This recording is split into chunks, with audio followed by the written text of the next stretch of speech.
Siguro mo kung shampoo. Anyway, mentoring session number 2 na taron. Ako maning ginambiran. Yes. My lessons. Praise the Lord. Ikaw, opening prayer, Jel?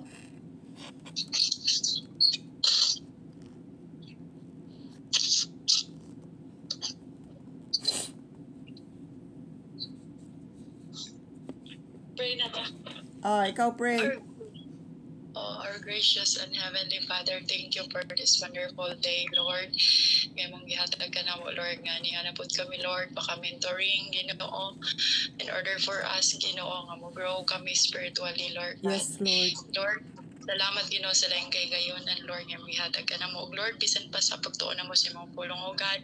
Lord, we ask the guidance of your Holy Spirit, Lord. Yes, Tugod, Father tiginoy God. mong palang Espiritu Santo, magapamuhat sa matag usa ka na mo, Lord God. Yes, Lord, wala kami mahimo kung wa imong tabang, Lord God. In Jesus' name we pray. Amen. Amen and amen. So, ang second topic na to, understanding the importance of having reverential fear of God. This is the problem sa kalibutan karon. Many people have lost the reverential fear of God. Wala na gyud sila kahadlok sa Ginoo. So, mao ni atong understanding the importance of having reverential fear of God. Tagaan ka na kopya aning lesson ako naman ning na-print. So if you look around the world today, the world is in turmoil.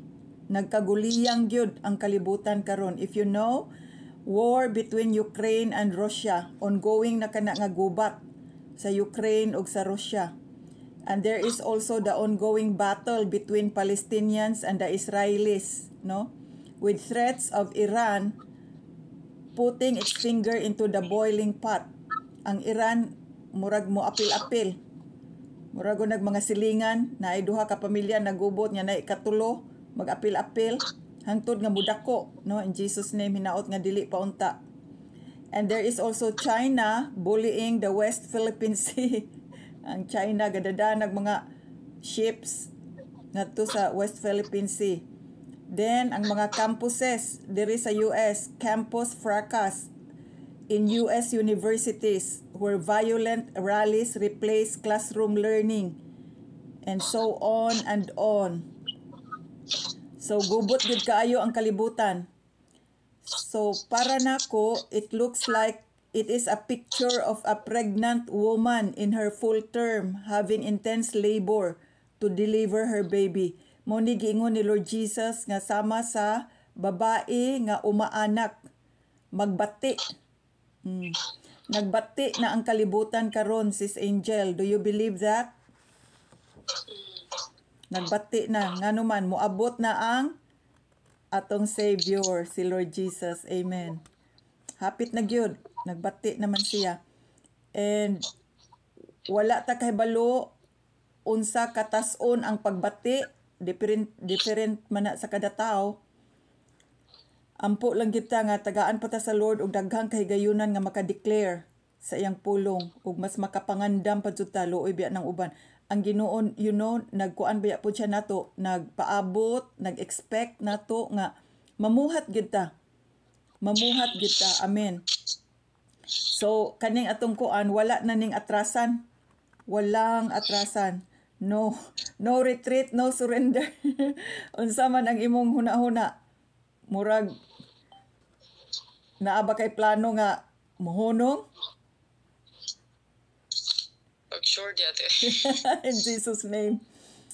Wala gyud tay kuan ani. Bisag asa ta mulingi, asa ta mo kuan tan-aw padayon gyud ta naagi buluhaton. Nga ihatag ang Lord. Kung asa go i-open ni Lord at tupunta as what you said. Amen.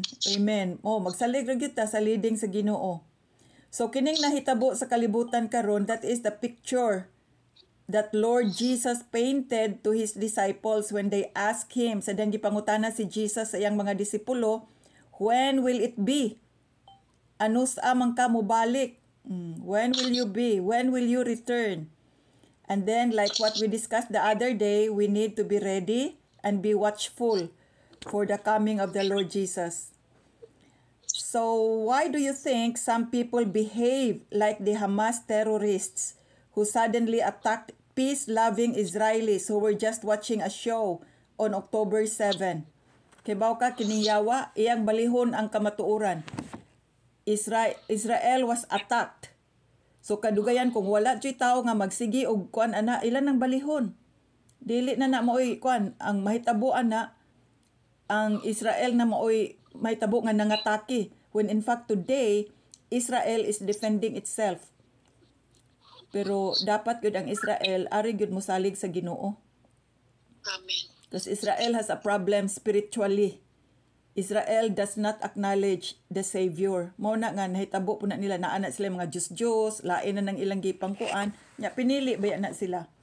But anyway, we are the spiritual Israel. Kita ang espirituhanon nga Israel. Amen. Amen. So, naapoy message ang Ginoo para nato. So, if we think hard about it, atog yung hunahunahon og maayo, people have lost the reverential fear of God in their hearts. Labaw na itong mga Hamas, way mga batasan. Wa gyud sila kahadlok sa Ginoo. People no longer fear the Lord. Wala sila kahadlok sa Dios. They have no respect for God's creation.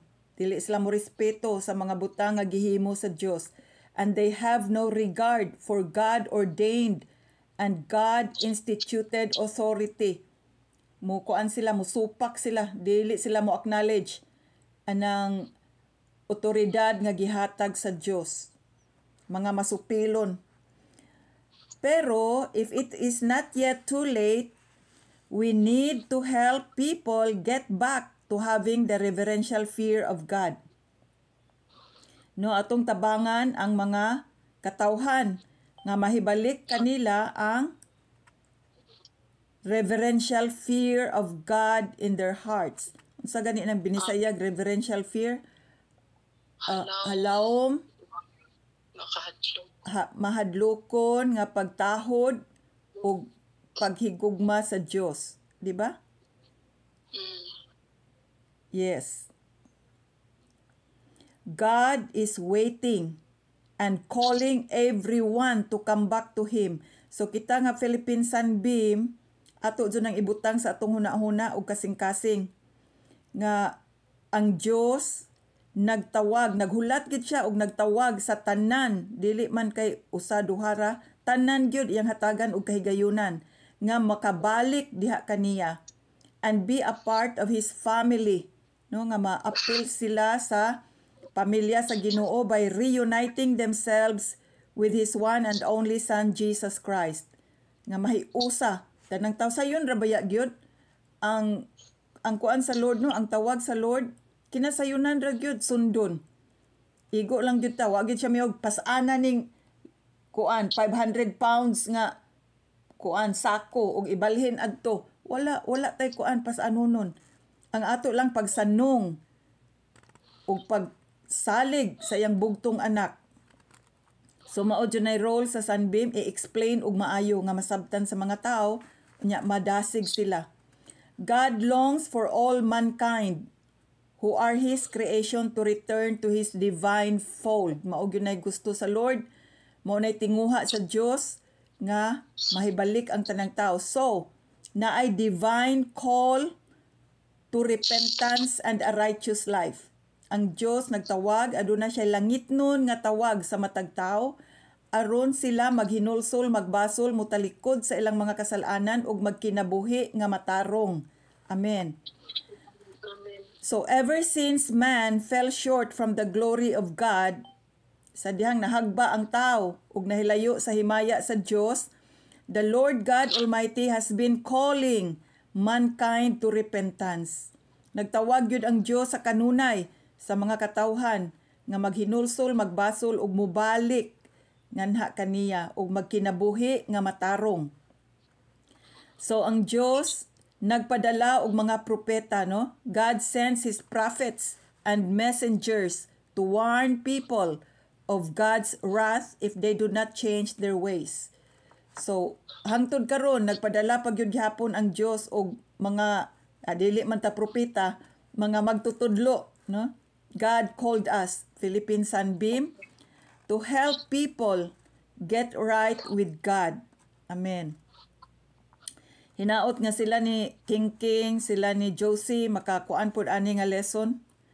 Kay aron nga parehas tang tanan ug makatunan, ma-share ni nimo didto nila Jel. So naas sa Jeremiah 35 verse 15, Jeremiah 35 verse 15, andaman ang imong Cebuano nga Bible. Tells us 35 versikulo 15. Jeremiah 35 verse 15 tells us that time after time, God sent prophets nga maoy nagtudlo sa mga katawhan. Turn from your wicked ways. Talikdi ang inyong mga daotang binuhatan. Start doing things right. Pagsugod na kamugbuhat sa mga butang nga matarong. Stop worshiping other gods. Masuko gyud ang Ginoo og mag-worship tag mga Diyos. So that you might live in peace. Kinabuhi kamo nga malinawon. Dinhi sa yuta nga akong gihatag kaninyo ug sa inyong mga katigulangan. But, ingon ang Ginoo, you would not listen to me or obey me. Kahit gyud mga Israelites ni yang giingnan. So, unsay sa Binisaya diha, Jel, sa 35:15, palihog kog basa? Gipunayan ko paanha kaninyo ang tanan kong mga propeta. Giawhag kamo nila paghunong na sa daotan ninyong mga buhat.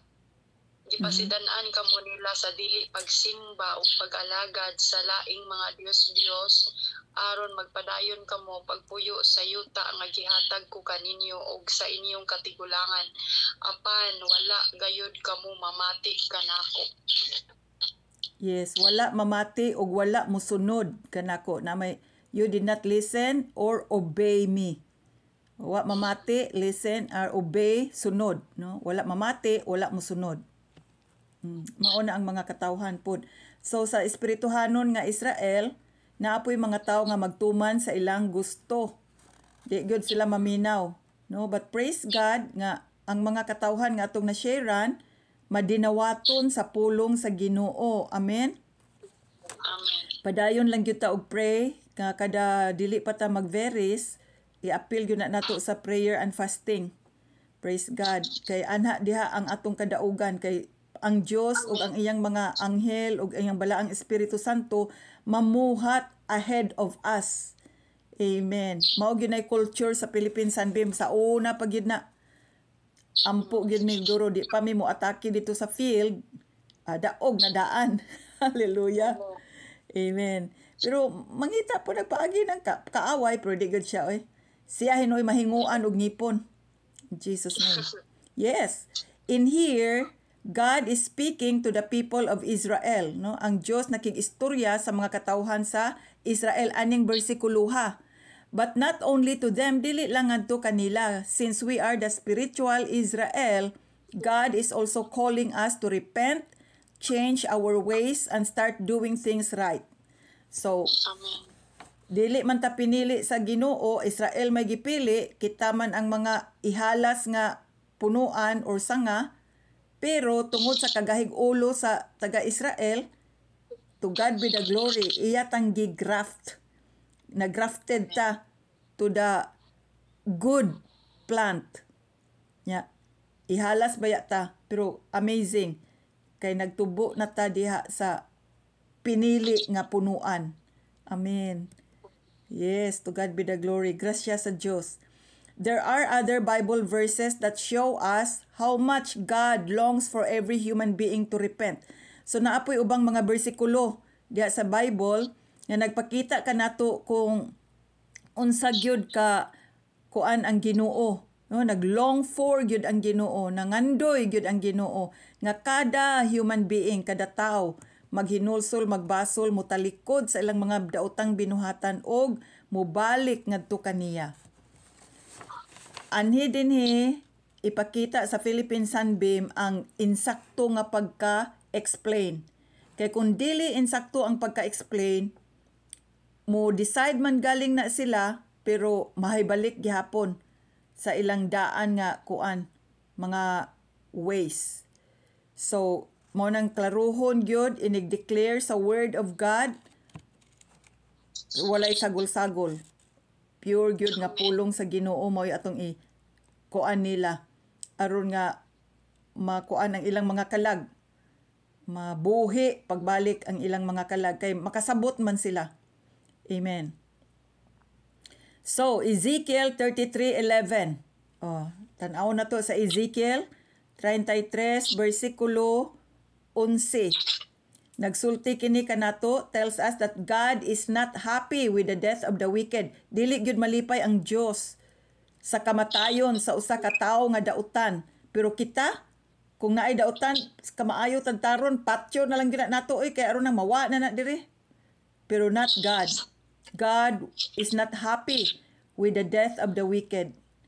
Always, kung naay makasasala sa atubangan sa Dios, inclined gyud, mukiling gyud ang Dios sa pagpasaylo kaniya. Mas more gyud ang gusto niyang pagpasaylo, pero gi-offer na biya sa Lord ang pagpasaylo, maghulat na lang gyud na siya sa tibuok kasing-kasing nga paghinulsol o pagbasol. Kaya kung makita sa Lord nga tinud-anay gyud na siyang naghinulsol o nagbasol, maka-avail siya sa pasaylo sa Dios.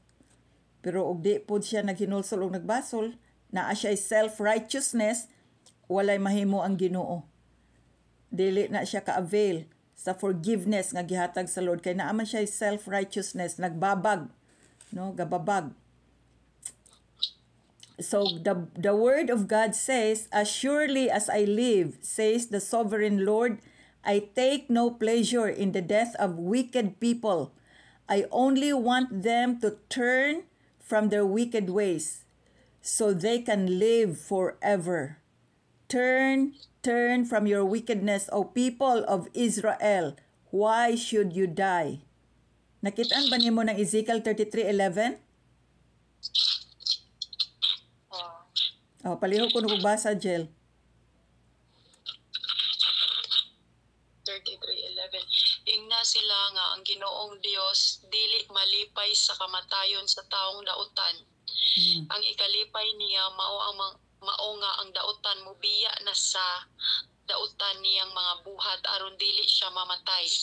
Busa punong nakamo sa pagpakasala kay nganong tuyuan man ninyo ang kamatayon o katawhan sa Israel. Maog yun, no? Nganong tuyuan man. Naay choice nga gihatag ang Lord. So always it is a choice. Mupili gyud ang tao. So we pray nga ang tanan natong asheran mupili sa pamaagi sa Ginoo. Amen. Amen. So God wants every person to live and not die. Maog yun ay katuyuan sa Dios nga ang tanang tao mabuhi ug dili mahiagom sa kamatayon dito sa linaw nga kalayo ug asupre nga mao ang ikaduhang kamatayon. And God wants everyone to understand His message that the righteous deeds or the righteous behavior of righteous people will not save them. So ato ning ipasabot nga ang imong pagkamatarong dili makaluwas nimo. If they turn to sin, kung ikaw gipasaylo na ka sa Lord, unya nibalik ka sa pagpakasala, kanang imong matarong nga binuhatan kaniadto dili na makaluwas nimo. Magsalig ka nga, matarong man to akong gibuhat, okay pa ni magpakasala sa kuron in Jesus name. No, dili ka na makaluwas sa usa ka tawo nga matarong kung mubalik siya sa pagpakasala. Ug ang Dios nag-ingon usab, God also said the wicked behavior of wicked people will not destroy them. So ang dautan nga binuhatan sa usa ka dautan nga tawo dili makalaglag kaniya if they repent and turn from their sins. Wow. So ang iyang daotang binuhatan dili makalaglag kaniya kung siya mangayog pasaylo sa Dios. Magrepent siya, maghinulsol, magbasol, mutalikod sa iyang tanang kadautan, nya magkinabuhi na siya nga matarong. Amen. So wala na to'y labot ng iyang daan nga mauton nga binuhatan. Dili to makapatay niya. Nganuman mas gamhanan ang pagpasaylo sa Dios. Amen. Amen. So ato usab makita sa Hosea chapter 6 verse 1 nga gi-encourage kitang tanan to return to God. So nagtawag yun ang Ginoo. Wa gyud siya magpasagad kanato. He is calling us every day. Come, let us return to the Lord. He has torn us to pieces, now He will heal us. He has injured us, now He will bandage our wounds. In just a short time, He will restore us. After 2 days, He will revive us. And on the third day, He will restore us so that we may live in His presence. Amen. Unsa may binisaya ana sa Hosea 6:1? Hosea 6:1. Ang katauhan mo ingon. Hosea 6:1 tino? Hoseas. Oseas man na siya sa Bisaya. Mao ba? Hoseas. Tanawa ko nog Ang katauhan mo ingon, ngari ka mo, mamali kita sa Ginoo. mao na. Kay gipasakitan kita niya apan iya kitang ayuhon. Gisamaran kita niya apan karon iyang bindahian. Kana? Yes, mao na. Ang verse 2 ug 3. Tapos sa duha ka adlaw buhion kita niya ug bangunon kita niya sa ikatulo nga adlaw ug mabuhi kita uban kaniya. Ilhon nato ang Ginoo, moanhi gayud siya kanato sama nga moabot gayud ang kabuntagon. Moanhi siya sama nga ulan moanhi siya sama nga ulan sa ulan panahon sa tingpugas nga mobisbis sa yuta. Amen. So gipakita kini nga verse nagpakita gyud nga ang Ginoo kung mutawag ta niya, mobalik ta niya, naa gyud siya. Sure gyud siya sama sa adlaw nga musubang kada buntag. It's like that. God will come to us. Kay nagpaabot man ang Ginoo, no? So mo na atong i-pray nga kanang tanang taga Bohol mo acknowledge gyud siya sa buhi ug gamhanan nga Dios nga naa sa Bible. Dili ng Dios nga naa silang hunahuna. Kay naay mga tao nagunaon na nga mauni ang Ginoo. In Jesus name. Usisaha kung siya bagyud na. So how? Read the Word of God. Nalipay ko sa pagveris ninyo kay naay ni testimony nga magsugod na siya basa sa Biblia. Niangkon man to siya nga di man gyud to siya tigbasag Bible pero nadasig siya ug iyang paningkamutan nga mubasa gyud siya sa Bible. So magpray pud ta para nila nga ang Holy Spirit mamanglihok sa ilang kasing-kasing nga moauhag ba. Sa ako, I always feel it in my heart kung mabiyaan ako ang pagbasa sa Bible, na adyoy magkuan sa akong kasing-kasing nga mubasa sa Bible. Mubasa sa Bible. Naapoy gamito ng kaaway sa Ginoo, daghan pong babag. Distraction din ha, ma-distract ka na bang kuan ang imong panghuna-huna imbis nga mukawhat na ka sa Bible, muring ang telepono. Discipline. Mauna discipline. Nya ampo gyud nga walay mga babag, walay mga hindrances, no? Amen. So mauni ang situation ron sa kalibutan, nagkaguliyang sila tungod kay wala sila kahadlok sa Lord. So unsa may challenge sa Philippine Sunbeam? Ang Sunbeam baya is kahayag, no? Bidlisiw. Maobi ng Sunbeam, bidlisiw. So inighayag sa adlaw, mubuhi na siya sa iyang mga bidlisiw, mga rays. Di ra ba na siya mupili ug asa siya. Amen. Amen. Yes. Amen. Tanan nga maigo niya malamdagan. Mapanalanginan. Kung ang iyang race mo abot dito sa Carmen. Yes, sa Carmen. Unya tuay naglugi, tuay nagkupras. Malipay ang farmer nga naman, mauga ang iyang kupras. Kay ang iyang bidlisiw mo ana mo kainit hangtod nga makauga sa iyang kupras. Or mauga ang humay nga gibulad or ang mais nga gibulad. Amen. Kung ang bidlisiw mo abot dito sa panimalay sa usa ka babae nga nanglaba, malipay siya pag-ayo nga naman mauga gyud ang iyang nilabhan. So the same thing, ang Philippine Sunbeam nga mga facilitators, volunteer teachers and facilitators moabot sa usa ka lugar, magatudlo sa pulong sa Dios, nadungog biya nako ang mga testimonies nga nalipay sila. Moingon jud sila nga wala masayang ang akong oras nga tibuok adlaw ni ako dinhi. Nganuman nabusog ang ilang kalag. Ang ilang kalag nga dugay na intawong gigutom o giuhaw sa pulong sa Dios na bisbisan ni anang adlaw. Amen. Amen. Oh, so padayon ta mga Philippine Sunbeam. Amen. Nya ayaw intawon mo paguna-una nga basig di ara ko diri ga huharuhay nga moingon mo ikaw ra ba gitawag sa Ginoo na oy dili oy. Ako lay una nga nisunod sa Lord. Kitang tanan gitawag sa Lord.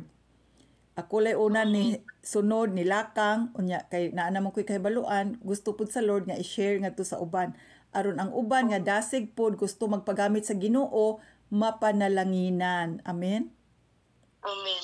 So walay ingon nga kuan ka nga no why pabor-pabor ang Ginoo. Siguro gyud naginsay mo dot sa Lord. Amen. Kinsay mo tikang. Kinsay mo tikang, kinsay mo lakang. Amen. Amen. So I expect nga dagko gyud ubuhaton ang Lord sa inyong mga kinabuhi like Jomar. Kadto si Jomar kauban gyud namo sa Sunbeam. Unya nakakuan gyud siya kanunay mabiyaan ni Ma'am Archel kay langayaman tong tawanan di gyud nako uwaton. So mosakay ra to siya iya, maabot ra man puto siya moapas. Karon ako gyud siyang tig-ingon ay Jomar, di gyud ta kanunay magkuyog-kuyog. Kay pool ni atong mga naong. Gusto ko nga akong makita ug masinati asa kadadun sa Ginoo. Uy, to God be the glory. Tuan na siya sa Middle East. Nya siya po'y nag-nurture dito. Gitrain siya og usa ka pastor. Nya ginurture pud siya dito og kanang siya na nag-nurture sa 200 plus ka mga Filipinos nga tuwa dito. Di amazing ang Ginoo sa kinabuhi. Sa inyo pong kinabuhi, Angel. Nag-expect po ko nga gamiton gyud mo mightily sa Lord. Amen. Amen. So for now, anhira ko Kung nag-meeting nga gigamit naman mi sa Ginoo ani. Dapat siya labaw pa ana. Si Jomar gigamit man ganito siya kauban akong Sunbeam sige mig camp dito sa mga eskwelahan. Pero naapa what I mean, naapay another level of anointing nga. Amen. Kay og nagpabilin pa to si Jomar dire. Asa man siya maka-nurture, gamiton niyang kinabuhi, mag-nurture, mag-encourage, ug daghan kay mga Pilipino. So, kining Sunbeam, training ground ra ni. Grabe po ng training ground. Murag bairan ba? Murag bairan. Tinuod bitaw. Murag yung bairan. Sir, namo, kay Dibe po na basta-basta mag-share sa pulong sa Ginoo. Amen. Amen. So, Bisag kanang dako naman ang puluhaton tiyoy kanang naami sa marriage day. yes. Dibe po na basta mo atubang ang mga tao nga wag ni kakailaan na nya lain kay ang tinan-awan nimo ikinahunhan murag mga kinsa unsa man ni sila. Bitaw. Pero di man ta mahadlok. Daghan rin mo sila igtanaw nimo Lord wara ba jud ko nag-expect nga ngani wa man gani ko nagmaestra Lord nga ngani maestra gyapon. Mao. Gamiton niya po. Daghan ba jud sila tag 350 ka ba kay mong atubangon nga na ito. Yes, praise God. Praise the Lord. Hallelujah. Yes. So, praise God. Ang imong gilikayan adto kay padong. Mao gyud. Mao gyud pero naaman ang Ginoo mag-uban nato kanunay so dili ta mahadlok. Amen. Pinasahig man. Mas Yes. best man ang iyang ihatag. Yes. Amen. Praise God. So dinhi sa lang takutob kay nahurot naman ning akong kuan gi-prepare isumpay lang ni sa sunod pud nato nga kuan kanang mentoring. So karon atong nakit-an nga ang Dios nagtawag gyud sa mga katawhan. Divine call to repentance and a righteous life. Napakoy daghang mga bersikulo nga i-share bahin ana para ma-share po nimo sa mga imong mga young people ba. Kay aron nga makuan sila basin pug naay gitawag sa Ginoo ana silang tanan kanindot 100% gitawag nga magpastor, mag-Bible woman, mag-facilitator. Yung puan naman ang daante nga Lord. One day. Dili wa nang someday, one day. One day. Oh, dili usa ka adlaw mahimo na ni siya. Dili kay usa ka adlaw ra. Kadako nila ba? Yes. Usa nila mahimong missionaries. I-declare na ba na iglihans nila igadto ing Sunday school. Amen. Usa nila missionaries. Amen. Usa mahimong pastor, Amen. evangelist. Yes, evangelist. Amen. Ang nakita ganin ako nga mga pastor, ako may salamat Lord, mahimo siyang pastor. Amen. Si Jairo, mahimong pastor. Bao niya. Ginoo ray magpahiluna ana sa iyang kinabuhi. Pero iya ko itong gideclare ti katong dito sa Kalapi. Unsa man siya? Katugod katong sila Pastor Jerry kay ingon Pastor Jerry from inya okay nalasan siya Pastor Jairo from Amen. Oh, amen. Wa ba day ka kadungog ato ti. Na nakalipat ko adto. Murag diha. Oh. Ya, ana gyud sila si Pastor Adelberta nga mingko gideclare na daan. Amen. Yes. Thank you, Lord. Thank you, Jesus. Isip ginikanan kay ang malipay wiya jud ka lahi wiyang kalipay mo makita nga ang imong anak Yes. ay duol sa Ginoo. Amen. Amen. Og gigamit og nagpagamit sa Ginoo. Paggamit niya. Kanindot. Mao jud ang pinaka the best nga kuan sa pangandoy sa usa ka inahan awa mawala po sa usa uban. Yes. Amen. Hallelujah. To God be the glory. Amen. So, naaba kay question? No? So, No. Ako lang ning i-email nimo karong taod-taod. ako naman ang na-print po ang mga kuan nimo. Oh, amen. Para naadto kay hard copy ba? Mao na akong i-share igka kuan. Yes, para nga kani pagkuan man jud ni Jel, kani sa Sunbeam dili man ko magtudlo-tudlo og di jud magamit sa kinabuhi. So kani naa di resulta ani nga ang gitawag musanong, no? Oh, so mao na nga pasabton jud sila nga there is a divine call for every person to repent and to live a righteous life. So naa mo na goal sa Sunbeam. So mag-pray sa ta.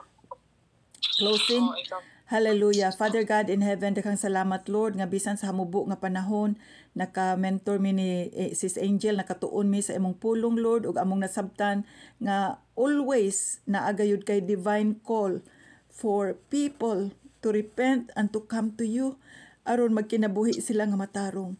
Lord, among i-pray ang mga katawahan sa Bohol, Lord, ilabi na ang mga pantawid beneficiaries. Salamat Ginoo nga ikaw na daan namuhat sa ilang mga kasing-kasing, Lord. Ug salamat nga imo usab nga gigamit ang DSWD, Lord. Imo gayud kining pamaagi Ginoo nga ma-connect ang Philippine Sunbeam ngadto kanila, Lord, kay naay dakong buluhaton nga nagpaabot. Ug salamat Lord nga misalig ka sa Philippine Sunbeam.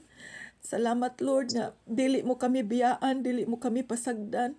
Ug nga sa tanang higayon mo obey gayud kami kanimo Ginoo. Ug magasubay gayud kami sa imong mga pamaagi Lord.